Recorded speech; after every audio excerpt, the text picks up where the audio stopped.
सब घास काटे चान न जाई छै छौरी सब घास काटे चान न जाई छै सखी के संग में छमकला जाई छै सखी के संग में छमकला जाई छै करे छै दौड़म दौड़ी दै छै मकई के तोरी करे छै दौड़म दौड़ी दै छै मकई के तोरी खेतो वाला गाँव में प्रचार जाई छै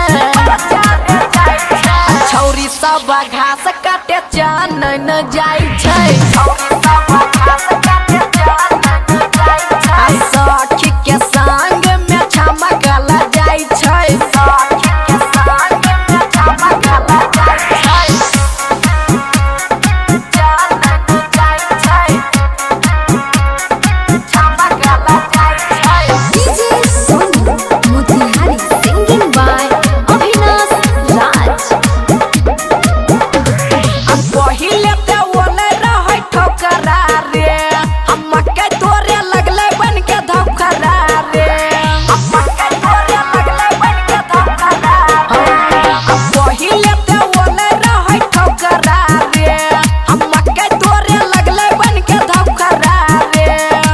चढ़ल जवानी ओकर उमतैल जाई छै छौरी सब घास काटे चान न जाई छै छौरी सब घास काटे चान न जाई छै सखी के संग में छमकला जाई छै सखी के संग में छमकला जाई छै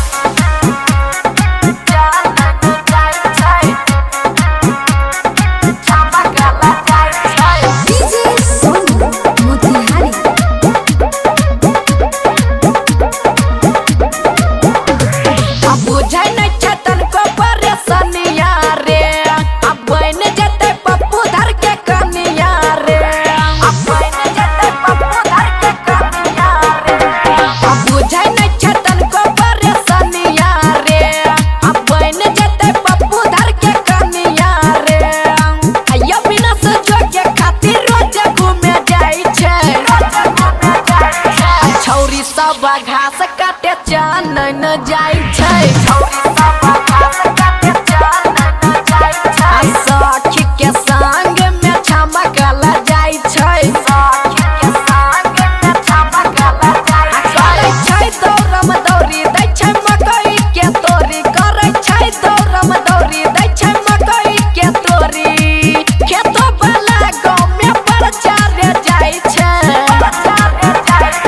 छौरी सब घास काटे चान न जाई छै छौरी सब